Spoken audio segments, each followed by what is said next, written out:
Wewe waijua la ilaha illa Allah, wasijua sharti za la ilaha illa Allah.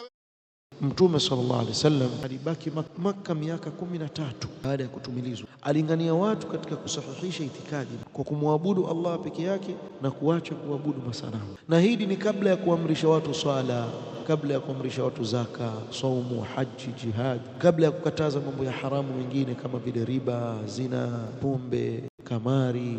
Mwanzo kabisa ameanza na kuwalingania katika tauhid. Ndio jambo linaloanziwa katika da'wa. Na Mtume sallallahu alaihi wasallam alikuwa na ihtimamu kubwa sana katika kulingania katika tauhid. Ama ahlul batil leo ukiangalia, kuna pale unaposema kuwa hawa khurafiyun hawalinganii katika kukataza shirki na kuamrisha watu kufuata itikadi sahihi, utawasikia waleta muhadhara mmoja yatima kwa mbali wakataza kutokana na shirki. Na usikilize muhadhara, sio kuwa wakataza kutokana na shirki, yani ule muhadhara zungumza pale kuhusu shirki, lakini azungumza sio kuambia watu tu kuita watu washirikina, yani yeye wajitetea kwa ile shirki anayoifanya ya kuabudu maiti na wafu. Na hatuabudu maiti bwana, hatuabudu sisi maiti, kwa sababu haelewi maana ya kuabudu nini, haelewi maana ya ibada nini. Huyo anayekwambia kwa si hatuabudu maiti au wawekea nadhiri maiti, huyo anasema tuabudu maiti wenda kuchinjia, huyo anasema tuabudu maiti aomba kupitia yule mfu yule maiti yule, aomba kupitia kwa sisi bwana. Tukienda pale tutawasali tu, ndio hiyo shirki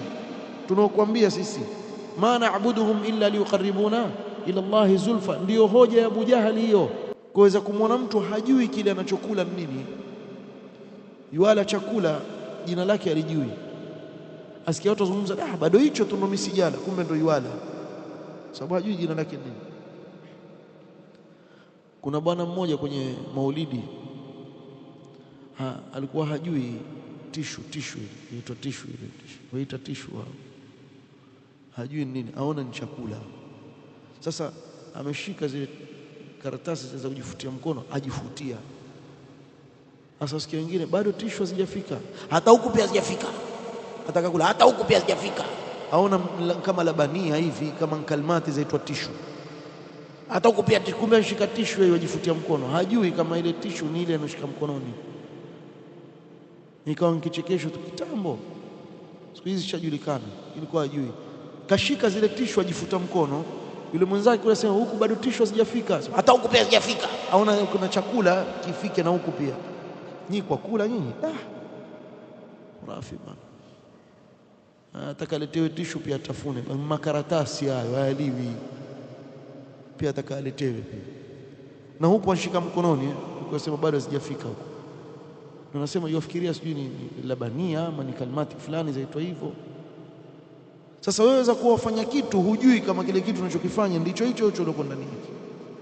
Sasa wewe waomba maiti, yani waomba kupitia maiti, kisha wasema sisi bwana tufanye shirki bwana. Ndio hiyo shirki, kuomba kupitia maiti ni shirki hiyo.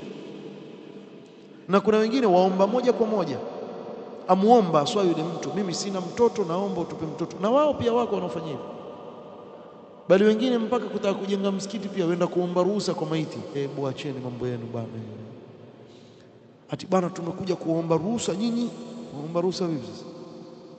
Hatuambiwa walikupa ruhusa vipi? Walikwambia sawa ama si sawa? Hamjaona klipu hizo za tembea kwa jamaa yuko kwenye makaburi pale, awaambia wale maiti ati kwa sababu kuna msikiti ubavuni mwao pale wataka kuvunjwa ujengwe, kwa tumekuja kuomba ruhusa mabwana wakubwa, kama watatukubalia hebu tujibu. Walikujibu nini ulipowaambia tutataka kujenga msikiti? Wanakuambia nini? Wanakuambia jenga. Kadhab. Ndivyo wanavyochezea watu, wakawatia kwenye ushirikina, wakaomba kupitia hao maiti. Jamaa wamejenga mambo mengi sana kuhusu maiti, na nyinyi mtaona tu mara kuna hauli sijui kwenye kaburi la nani, watu wamekuwa mpaka ndani ya makbara, wamekaa pale baina ya makaburi pale kwa khushuu ya hali ya juu, na twari pia walipiga ndani ya makaburini kule walipiga matwari, hawaambiliki hao jamaa. Kisha mtu asema nanyi wakali sana bwana. Sasa wataka tuambie nini hao watu wafanya inadi? Yani wewe huwezi kujua kuwa mzoga ukusaidii kitu. Alivyokuwa hai yenyewe, ukienda ukimwomba nipe mtoto, yeye mwenyewe pengine kafa kaondoka duniani, Allah hakumjaalia mtoto. Kafa atakuwa na uwezo wa kukupa mtoto? alivyokuwa hai hawezi kufanyia chochote katika hayo. Pengine labda alikuwa hata ni fakiri, ukienda kwake kumkopesha hana kitu, kisha enda kwake kwenye kaburi waje kumwambia mimi kazi zangu zinaharibika, nataka mali. Akupe mali gani? Kafa fakiri huyo, yeye mwenyewe kafa katika hali ya umaskini. Akusaidie kwa lipi? innal ladhina tad'una min duni llahi ibadun amthalukum, hao mnaowaomba pasi na Allah ni viumbe kama nyinyi, hakuna tofauti. Fad'uuhum falyastajibu lakum in kuntum sadiqin, aendeni kuwaomba kama utawaitikia, na waitikie ikiwa ni kweli. Sheikh hapa akaendelea kusema, wa hadha yadulluna dalalatan wadhiha على خطأ بعض الجماعات المعاصرة التي تنتمي للدعوة وهي لا تهتم بالعقيدة. na hizi hadithi au hadithi tuliyotaja na hili tukio la Mtume sallallahu kuanza na tauhid ni dalili yatuongoza sisi katika dalili iliyo wazi kabisa juu ya kosa la baadhi ya makundi katika asri hii. Makundi haya yajinasibisha na kuwa wao wafanya da'wa, lakini hawana ihtimam na kulingania katika aqida kama Jamaatu Tabligh, Ikhwanul Muslimin na wengineo. Wa inma turakkizu ala umurin janibiyatin khuluqiyatin wa sulukiyya, wao wajishughulisha na mambo ambayo ni ya ubavu, mambo mengine ambayo si katika tauhid, mambo yanofungamana akhlaq ambayo pia ni muhimu katika sheria, lakini wakawacha yale ambayo ni muhimu zaidi. وهي ترى كثيرا من الناس يمارسون الشرك الأكبر حول الأضرحة المبنية على القبور في بعض ديار الإسلام ولا تنكر ذلك. na wao waona wengi katika watu wanaofanya shirki kubwa katika makaburi yaliyojengwa katika baadhi ya nchi za Kiislamu, lakini hawakatazi hayo. wala tanha anhu la fi kalimatin wala fi muhadharatin wala fi muallafin illa qalilan. Sasa makini hapa, na wala hawakatazi hilo jambo, la katika kalimatu wanazitoa kalima yotoa hakatazi, wala katika muhadhara, wala katika vitabu wanavyoandika, isipokuwa kwa uchache. bal qad yakunu baina sufufi tilka aljamaat man yumarisu ash-shirka wat-tasawuf al-munharif wala yanhaunahu wala yunabbihunahu, bali huenda katika hili kundi kukawa kuna baadhi ya wale wanao ni members, yani katika lile kundi ambao wafanya shirki na usufi uliopinda, wala hawakatazi wala hawatanabahishi na hilo. مع أن البداءة بدعوة هؤلاء إلى التوحيد الخالص وإصلاح عقيدتهم أولى من دعوة الملاحدة والكفار المصرحين بكفرهم.